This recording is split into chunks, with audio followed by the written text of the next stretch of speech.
Okay, there it is. Will Robertson, of course. Hold on a second. I'm noticing that my studio is sort of losing its mind over here. Welcome to the show. Now, if you're watching this show, there's a most likely you're like, Will, you have yet another show, a live stream show that you're doing? Well, I do, but I don't. If you're watching this on our Facebook Lives or you're watching this on YouTube and you're wondering what the hell happened to acting up radio slash was podcast and now live stream. Thank you, COVID. And you're wondering what the hell's going on. Uh, Here we are introducing the new live stream that's going to replace and make it so much more robust. Acting Up Live is now going to be filmfestivallive.com. And so the reason why I started doing this, by the way, is I'm working with a gentleman by the name of Sal in the East Coast. I'm West Coast. I feel like throwing down a gang sign when I say that. But the fact of the matter is that Sal is quite an amazing guy. I can't say his Italian name at all, so I won't try.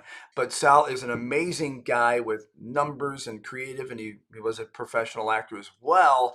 And we got together, a meeting of the minds, because look, if you're anybody in the industry, film festival is really kind of something that it's become synonymous with just the industry because it is something that if you're an aspiring actor, producer, writer, uh, all the things. There's so many elements to this. Then you know that since I'm going to say, because I'm old enough to say this, back in the 80s when I started, that in the 90s when I was working at Fox Kids, I started seeing this thing calling film festivals, and I'm like, yeah, I get it, but it's a little difficult for everybody to put it in a canister and send it. But now everything is digital. And if you don't have access and you're a creative that does this stuff, a camera, people that write, and you're not really versed at some of these things, then I got news for you. You might want to consider a different hobby or a different vocation, a different job, because this show will certainly encompass all of those things. And the reason why is because Sal has been able to, I guess, for a lack of better words, wrangle in and help a lot of the film festivals around the world. So he has a great website that you will see in a little bit. I'll show you a screenshot that really has a wonderful platform. I call it the mini me of Netflix for independent films. A little long, but we'll work on that title. But I want to tell you something. Boy, what's exciting about this is that Sal went right for the top. And we try, we sent out a big email saying we'd love to have you on the show, and we're really kind of hitting in the beginning the film festivals themselves. And oh, by the way, I'm Will Roberts. If you're new to my broadcast, I'm a professional actor, 40 years, and you'll see that later in the show. Because I'll promote it. But the other part about it is that I've been radio, TV, and interviewer for quite some time. So I'm very thrilled because he's allowed us to be able to hook up with some of the top people in the industry, as I have, which I'll have casting directors. So this is a great show, directors. This is a great show for everybody in the industry. So that being said, Sal got and sent me who responded back, which was quite a wonderful list of people who responded back. But oh boy, am I excited! Her name is Nina, and Fiore. Is that she's nodding in the yes? I got thumbs up in the green room, and they are the Astoria Film Festival. If you know film festivals, not only do they have an A that starts off at the top of the list, but they are at the top of the list, and they're quite a wonderful, wonderful film festival. Which, by the way, COVID kicking out and putting in October, they will be back in full gear. And I got to say, and we'll talk about this on the show, that there was some good things that happened because of COVID, some bad things, and now everybody's got some other concerns about the stuff. But hope you're vaccinated. If you're not, stay away from me. But the other part about it is that what's allowed us to do is you're looking at my studio, which I'm a live stream professional. I produce people's shows for them, hours of shows of content, but got tired of watching people doing their shows in their bathrooms. Zooms in your bathrooms. So I stepped up, and because I produced radio and TV, showed people how to make a clock and give them some basic information. Because let's be honest, this is not 1982. And you can grab your phone, which, by the way, I'm also Instagramming as we speak, and doing all this stuff. And you can do it without having to have red cameras, black magics, and so on. You just got to be smart about it because we are in control of our content. And with that being said, I'm going to introduce to you Nina. And here's what we're going to do. We're going to start off with a little promo that they have. So hang tight, watch this, and we'll be back in a moment. The Astoria Film Festival is a 501c3 nonprofit organization. We produce an annual film festival that highlights short films, feature films, web series, and podcasts from filmmakers around the world, and hold meetups and smaller screenings throughout the year to support local filmmakers. Our founder and executive director, Nina Fiore, grew up in Astoria, New York, and worked in television, digital media production for many years with MTV, PBS, Viacom, Sundance Channel, and many others. She also worked in after-school education. Nina began the festival with the hopes of uniting students interested in careers in film, television, and digital media production with local experts in the field. The majority of proceeds from our festival go into creating education workshops for local schools, after-schools, and community centers. We also run a Film Fellows program where we provide work, internships, mentorships, and training for students ages 15 to 25 with an interest in film, television, and digital media production. Most of our programming is now done virtually via Zoom for ages 8 to 12, 13 to 18, and 15 to 25. If you'd like more information about our organization, please visit AstoriaFilmFestival.org. Thank you.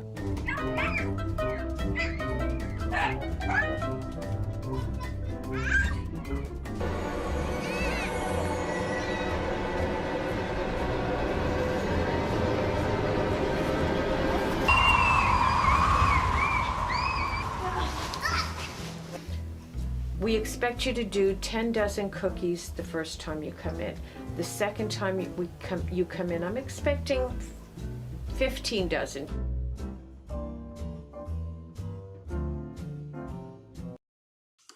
I absolutely love that because you're showing such great community involvement. Ladies and gentlemen, I want to welcome, I'm just going to call it by, everybody's my friend, so let's go by first name. Honored. And welcome to the show, Nina. Thank you so much for having me. I'm honored to be here. Yeah, and look, Sal, and you want to pronounce his last name, you can look in the comments. So he's out Framandi. there. Good that you know that because I'm afraid to say it wrong. I don't want to say it wrong. He's Italian. Yeah.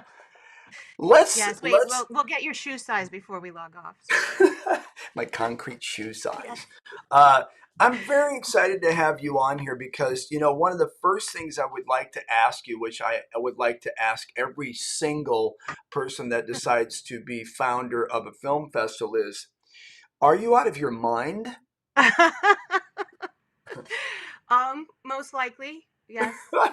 I would definitely say that.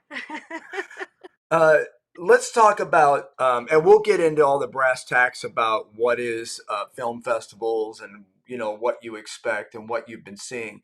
But let me ask you, let's talk about origin. When did it start? Was there a particular thing you like, oh, by the way, we have a spare 501c hanging around. Why don't we do a film festival? Let's talk about the origin. Well, we started in 2018, so we're pretty new actually. And relative to others on the scene. And I was at the time working at the Boys and Girls Club locally, and that it's one of the largest after-school providers in Queens. And I had a lot of youth who wanted to, yeah, great Irish name, yes. A lot of youth who wanted to learn about filmmaking, were interested. We're surrounded by television production studios and film production studios. Yeah. We're right between Silver Cup and Kaufman. Now De Niro's putting a new studio right near us as well. So I was thinking to myself, there have to be filmmakers in the area because there's so many studios, but how do I find them and bring them to the kids? And I myself had a background in television production and digital production. I'd been at Sesame Street and Viacom Oh, awesome. for years. I had a special interest in children's television, so I was one of the people who helped launch the Noggin Channel, which was a children's television Yes, I know station it. back in the day. Yep. And Back in, then a lot of what we were tasked with at Viacom was coming up with interactive television ideas. So TRL was one of our babies. Noggin was supposed to be kind of a very symmetry between online and on air, etc.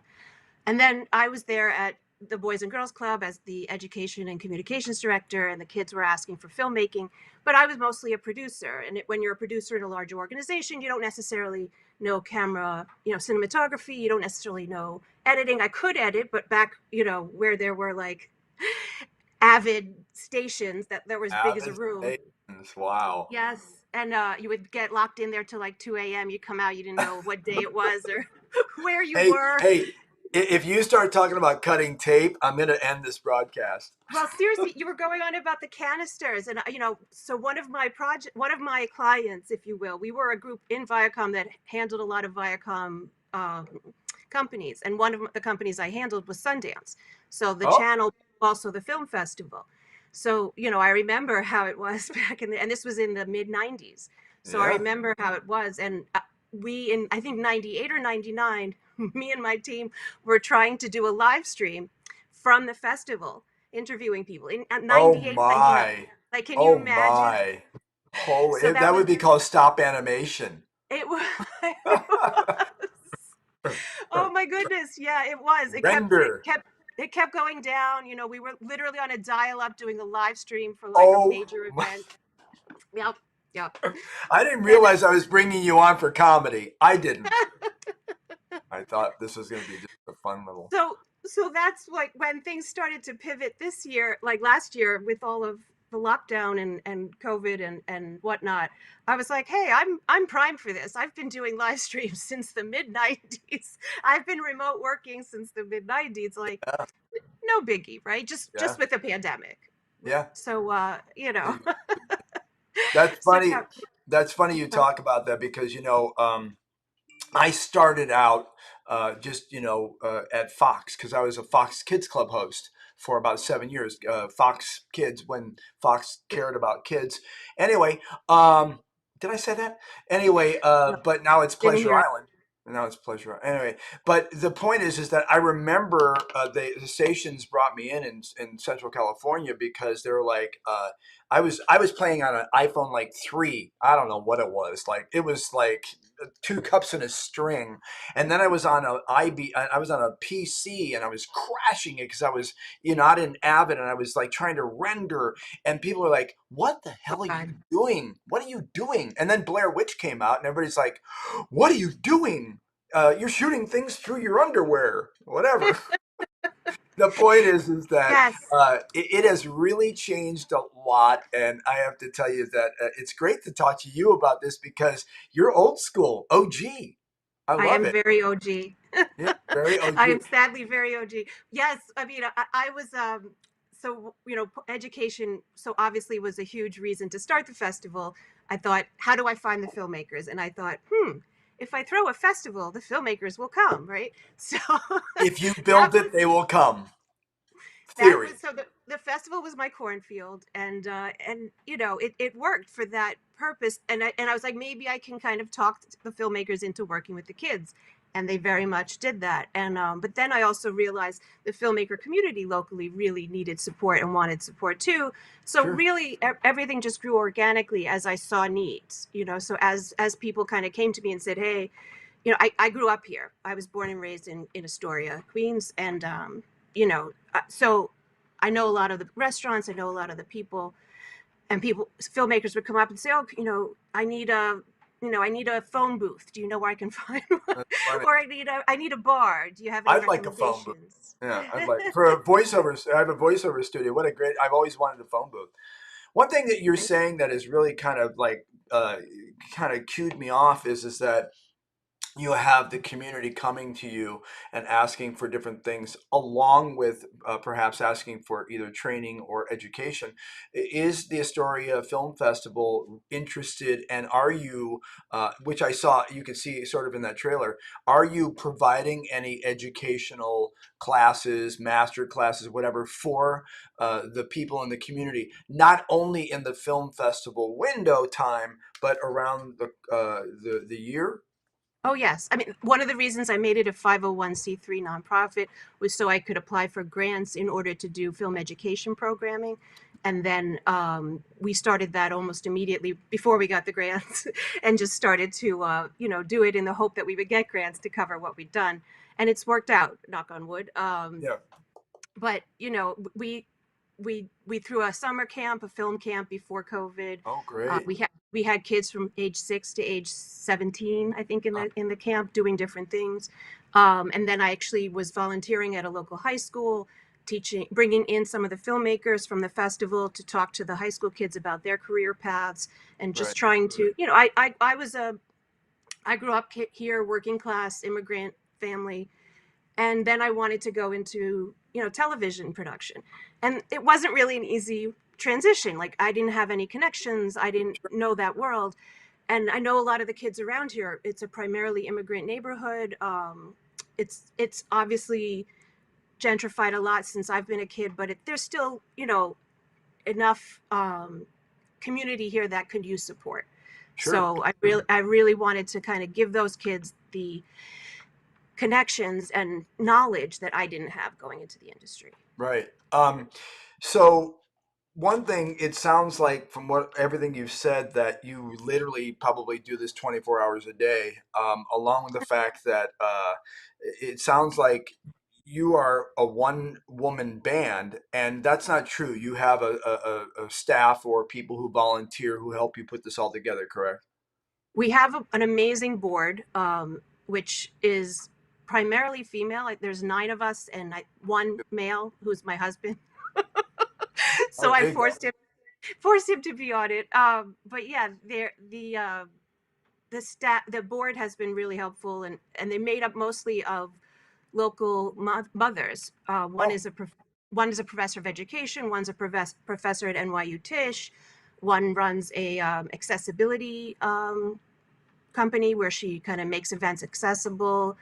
And then I brought in some friends of mine from the industry. One's an entertainment lawyer. One's an executive at great. MTV, where I worked for many years. So they've given us good connections. We have a lot of guests come to speak to our classes, and then we also have guests come to speak to our interns and our film fellows. So just trying to connect everybody together so that these kids have some connections going forward. Right, and you can see on the screen right now the screenshot of Our the website, yeah. your website, which you can go to astoriafilmfestival.org, O-R-G. And very excited that you're actually going to be back in person and doing it. But let's talk about Well, we, for we, lack we of did it better, last year in person too. oh, good. Oh, you did?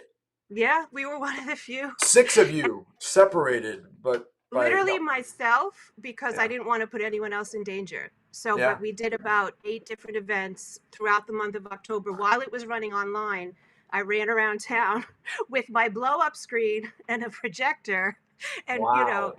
yeah, and just kind of did, and my step and repeat banner, and just kind of set up shop wherever outside I could, fully masked, under 20 people in attendance. I was like literally running around sanitizing people throughout all the events, but I was determined to do it. I have a graphic for next year's film festival. Remember, it's a black and white, but there's a picture of a man with all the instruments attached to their body, the one man band. I think that we should put your face on that I feel and very say Astoria yes. Film Festival. Here we go. Um, One thing that I want to talk about the Zoom element and the COVID element in the sense that we know that while going forward in October, you're going to have both of these in line. And now it's much more acceptable when someone says, like, I have to tell you, when I started doing these interviews, I started on Skype. Sure. And then I would have to edit them and do lower thirds, and you can see other name. And then I started asking casting directors and directors and people like you to come on. They go, "You mean on camera?" I'm like, yeah, because like we're in the industry, and they're like, oh, I don't get on camera. Well, now it's perfectly fine Yeah, because thank you, Zoom. Wish I had stock in it. But the fact of the matter is that it is now more acceptable, which is not even more acceptable. In my studio, I do what, three, four, sometimes five self tapes a week and send them off. Thank God, because I live 2.5 hours from LA and back and forth. I don't mind the drive, but I don't mind sitting in my studio going to be or not to be. absolutely, But absolutely. let's talk about that level. Has it been a blessing, sort of in disguise, in the sense that the Astoria Film Festival.org is not only something that you physically can go to, but are you reaching people outside the area? Oh, absolutely. I mean, from the very beginning, we had, I posted on Film Freeway as our submissions place, and we were surprised at how many countries submitted. And people often ask me, "Oh, do I have to be from Astoria to submit?" And I'm like, "No, like it's all good." That's funny when Um, people do that. I think that's yeah, kind I'm of like, no. Well, I mean, do you have to live in Tribeca to submit to Tribeca? No, but no. people. It was just an No, interesting. I they'll take your constantly, money. They'll take your money. No matter. yeah, we I've done want a you to couple of shorts, and can trust me that they've taken my money on film, live. whatever that thing is, all day long. So we did have a pretty good reach, but the pandemic definitely extended our reach beyond what we'd had previously. Yeah. Because immediately so we did the kids. In addition to the kids workshops, we do a little festival for them where we make them the VIPs. We give them red carpet interviews, the whole 9 yards. So they were really disappointed about missing that because of COVID. So luckily, I found there was a local diner that decided to put up a drive-in in their parking lot as a way to get them through COVID during last spring. So we rented from them and basically gave the kids their mini festival as a drive-in. So they couldn't get out. We interviewed them in Zoom because we couldn't obviously do red carpet interviews in person at the time. But it was really a savior. And then we also, opened up a quarantine films category, and Huh. we that was the highest submissions were to the quarantine films, and they came from everywhere. Usually Right. we have about 23 to 26 countries submit. Last year we had about 40 countries submit. It was just like every country had a quarantine film because you know we said like it can be in your house, it can be on an iPhone, like it doesn't. I think once you lower the standard of like, oh, I have to use a red, right, and have Oh it well yeah. produced, Yeah. it included a lot more people, and we got some Right. really interesting submissions, mostly horror. Like all Yeah. the quarantine films were horror films, I just want to say, Well, that which I thought was fitting. perfect. It's perfect. And But even the kids films, like I asked the kids determine their own films, and then I help them put it together, but the ideas come from them. And literally I think all but two of our films the past 3 years have been horror films that's from funny. the 7-year-olds, From the so the donut hole that ate. Anyway, Arcadia. It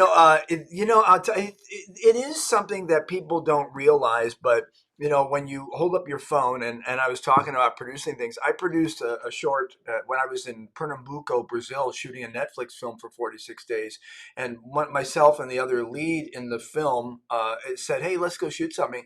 I shot a single. That's actually how I got to meet Sal. Really, I oh wow, shot an 8 minute or 11 minute short called Signal, and we've received 20 awards, and I got two Best Actor awards. Thank you. But yeah, the point is that it was shot on a 5S, 5C. 5S, sorry, and we shot it all on that in Pernambuco. Diogo Morgado, who's pretty well known, he played Jesus and so on. But yeah, we shot this all. He's like holding up a tripod, and we're doing shots in the middle of the foot. It's quite a good film, and it's all done on this. So if you think you have an idea, stop yes, yeah, thinking about it and do it. yeah. It brings me up to something really quickly. I want to bring it up to you. Is that someone said Robert, who I thought it said De Niro. Um, uh, it, Robert De Niro said, "How can we That'd be support the nice. kids Couple program?" of million Robert. dollars would be awesome, De Niro.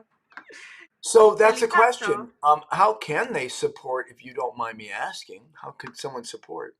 I mean, I haven't even done fundraising this year because I know everybody is struggling. But Robert's going if to start it. anybody, what was that? Robert's going to start it. Yeah. But if anybody would like to donate, we have a donate button on our website. Funds are always helpful. We often pay the older students that we work with, so the 15 to 25-year-olds who have some film experience, to work with the younger kids, and we prioritize taking older kids whose families we recognize could use that support. So I'm very much, I grew up here. I love this place, and it's the only place I feel fully comfortable. So I am determined to help it out as best I can. And especially the pandemic really hit Queens hard, as Yeah. you know. So yeah, we're doing a film, for example, with the nurses at Mount Sinai Hospital. Oh, cool. So I just decided, I'd put it out there and see if anyone was interested, and they started to trickle in little by little, and now I have like a full group. And they are, we're doing it similar to PBS StoryCorps, where Oh, they'll give cool. it their interview, and then we'll Yeah. have actually one of our student film fellows will be animating for us. So heart wrenching. A lot of their experiences through COVID. But the Right. point of it was to give them some therapy in a way, let them tell their story. And Sure. so you were saying before, like if you have a story to tell, like that you just can't not tell, or if you're not finding yourself represented correctly in the media, right? Or if you're not getting the gigs you want to get, write your gig, Right. write and film your gig, right? Love it. Like that's my favorite thing to see, is that thing that comes out of people, that it's from their like inner core, and they had to share it with the world. And that's what makes the festival so wonderful. Like that's those people and their films are what make it so wonderful. Right. We're going to take a small break, and when we come back, we'll be talking with Nina again, just to wrap things up a little bit. Can you stick around for a couple more minutes? I Absolutely. love it. We're gonna take a small break, and when we come back, I promise you, we're gonna talk about what Nina wants to talk about, and we'll go from that. If you have any questions, of course, you can get us on our website and all that other fun stuff. Everything's gonna be developed. There is a platform that we have that allows you to see these film festivals. You sign up and so on, and then basically you can see some of the film festival shorts, which is awesome. I'm calling it the mini me of Netflix or Hulu or whatever. So hang tight. We'll be right back after this small little mention. All right, so here it is, a website. It's called 4movierentals.com. This is a good friend of mine. I do a lot of cop and spy and weapon stuff because if you don't know me, I have a couple world records with my guns and my whips and my ropes, and I'm a professional cowboy. But I work with this gentleman. He does a lot of SWAT stuff and music videos, and here in Hollywood. So, but there we have, or he has stuff all around the United States that we can get, whether it's costumes, props, uniforms, anything having to do with medical, military, or police or SWAT. So all you need to do is go to 4movierentals.com, check it out. I think that we can help you anywhere you want to be. So that is my little plug and mention on that. So that means we're coming back to the show and back to Nina. Nina, I just want to give you the last bit of any sort of information or sort of a focus that you want to give with the Astoria Film Festival .org. And let us know if there's anything that you're thinking that needs to be said, like you said, with the people producing stuff. Anything you want, any word. I call this the free advice section, the best four-letter word in the English language, free. So give us a little free advice. I don't care whether or not it's life, love, happiness, film, whatever, how to eat a donut. It doesn't matter. What's your thoughts or questions or anything? Sure. Well, our festival's coming up in October. We're actually just getting towards our closing our submissions in a few days. So if you have something out there, send it to us. We'd love to see it. If you can't afford the entrance fee, contact me and I will help you out. But Sal is saying, I'm always asked by filmmakers if there's a budget minimum to enter your festival. No, we do not have that. No. We really, I mean, we're all about accessibility. We're all about telling stories of people, especially those who have been historically not included in things in media. And like you said with your film that you've shot with your iPhone, the story is more important than the camera. I know often in the so if you have a story to tell and it comes from your soul, like the depths of your soul, you will find your people if you put your story out there, and you will help people by putting your story out there. So somebody asked me last year, for example, during the quarantine, like, do you think there's certain stories that shouldn't be told during the quarantine? Like, do they seem not right to tell at this point? And I was like, seriously, anything anybody needs to do to remain sane during this very not sane time is Yeah. okay and welcomed and encouraged. And I think filmmaking is a writing, filmmaking, the whole process is such a great therapy. It's been for me. I mean, the community, basically, we got together with folks from the community in Zoom as soon as I could get my bearings straight, so maybe around April of 2020, and we just started to have meetings and started to create a documentary that, we ended up having the film fellows edit right together. um, just there's something about film, creating film, that is so healing.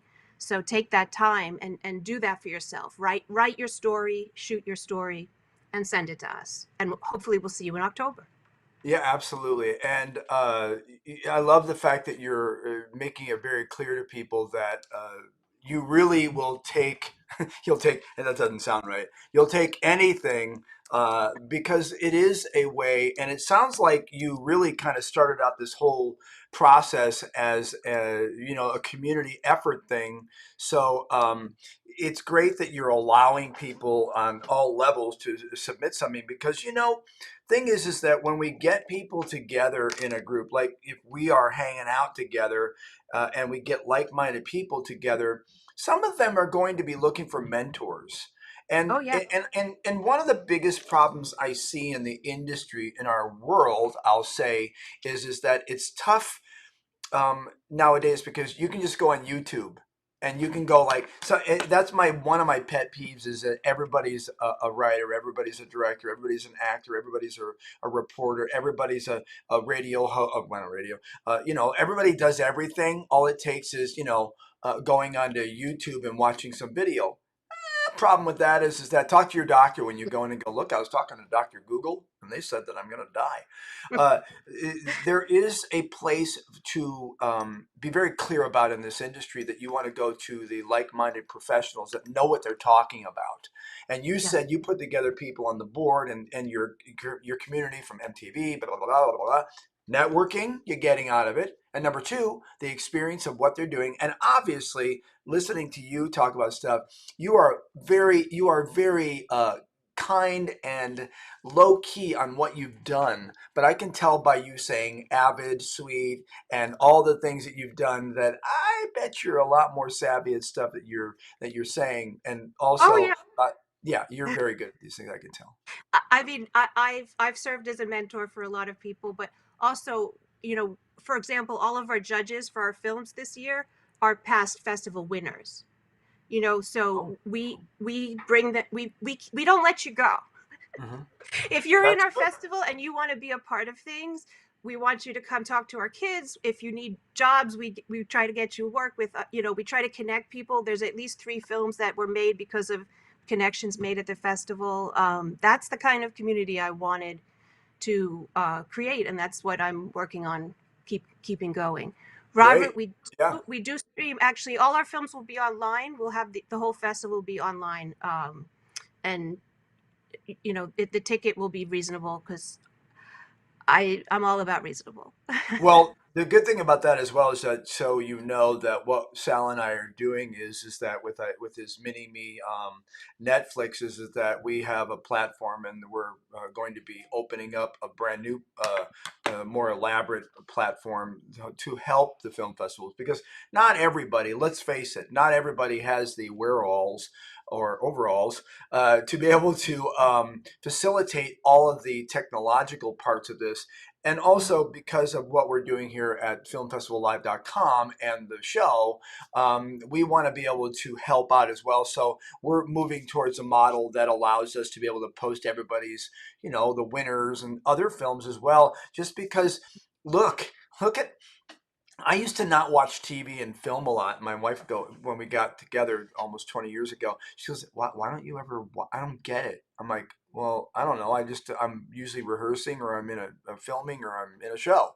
And so anyway, I know that I'm a bad actor for saying what I just said, but now there's so many platforms, and we have to fill those platforms. And so again, we're here helping folks like Nina and the founding director. And anyway, so with that being said, Nina, I can't even tell you how excited I am to have you the first guest on the switch over redo of Acting Up Radio slash podcast slash live stream. Say that My 10. honor. Yeah, Fully my honor. and you're awesome possum. So thanks for coming on the show. Thank you so much for having me. I really appreciate it, Will. All right, hang out in the green room. We'll talk in a second. I'm going to end the show, and it looks a little bit like this. Ladies and gentlemen, thank you for hanging out on the show and watching this. Again, if you're interested, you can certainly go. Our site will be up momentarily.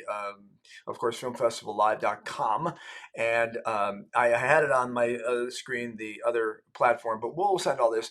What you want to do is make sure if you're on Facebook or Instagram. So look, I'm really enjoying this. Hey, Sal, do me a favor, type the URL again for the platform to watch the movies. That would be really great. Sal's in the wings out there typing. He is my social media dude. But I just want to end this by saying to everybody, look, I appreciate you coming to this new, redo of Acting Up live stream and now into the film festivals. I really am excited by all the possibilities of stuff that's happening and getting the word out about film festivals, because I think in some ways they're underrated. And quite honestly, being here in Hollywood, at some point, what's happened is that film festival has almost become what I would call the Tupperware of the 2000s, which is like, oh yeah, so I've got a film festival and I want a fundraiser and I want you to give me money. It's like when I was in the 70s with my mom and she lost all of her friends because she kept saying, I'm going to have a Tupperware party. And they would be like, oh, please, June, don't have another one. Anyway, by raising awareness of what we're doing on this, I just think it's absolutely essential because it allows people to be creative. And here's the other thing I want to end the show by saying is that if you're doing this and you do it and you have a passion, I just got goosebumps, not because it's cold in here, but because when I think about what I do every day, it's hard for me not to wake up at 4 in the morning. It's hard for me not, I do anyway. I think I get like 4 hours of sleep every night, and that's the best time for me to be creative. But if you're like me and Nina and anybody else that's doing this for the love of it, but I mean, I would like to get paid. Don't get me wrong. But the point is that if you're doing this, please stop overlooking the possibilities of creating yourself. Because here's what I tell actors all the time. If you're an actor and you're thinking to yourself, oh man, I went to another audition. And now, not only because of COVID, but in general, that in normal call, like an audition or breakdown, is about 4,000 people submitting sometimes. And when you think about that, number one, early bird gets the worm. Get your stuff in, almost swore, immediately. Don't procrastinate. Second thing is that when you're going to people's auditions or you're going and working on other people's films, whether you're shooting, directing, or whatever, I just said the key thing. It's other people's stuff. So the chances of you really shining within a 20-year span, it becomes very, very small because you're not really doing what you want to do. You know how you take care of that? You produce your own shit. And so the fact of the matter is by doing your own stuff and saying, look, but I know I play a really good guy that, kills people on film, but I personally spent, 30 years as a comedian falling over stuff like Dick Van Dyke or whatever. And so now because of my stuff, I have this image of like, oh, I'm going to be the cowboy and the whatever. The only way to change that is by taking control yourself and then submitting for film festivals. One thing it does that's more important that I don't think anybody realizes, confidence. Because this business is about confidence. If you think it's about anything else, I'm here to tell you, it's not. And when you get this enough, you start going, oh, cool. Or you don't get this enough, you go, I need to rethink that. So I'm telling you right now, starting off this new little venture, live streaming on this wonderful platform of filmfestivalslive.com, I say to you and I challenge you that if you could possibly think about creating stuff on your own, you're going to be better off. But more importantly, grab a team. Know what you do best. Grab people that work together and make things and submit them to the AstoriaFilmFestival.org. Ladies and gentlemen, appreciate your time and your space in your head. I'm going to leave you with a little self-promotion. This is my 46-second, I'm calling it a flash demo, and I'm recommending that actors do stuff like this. I think you'll love it. It's quick, and you'll see some things you might know. We'll see you next week.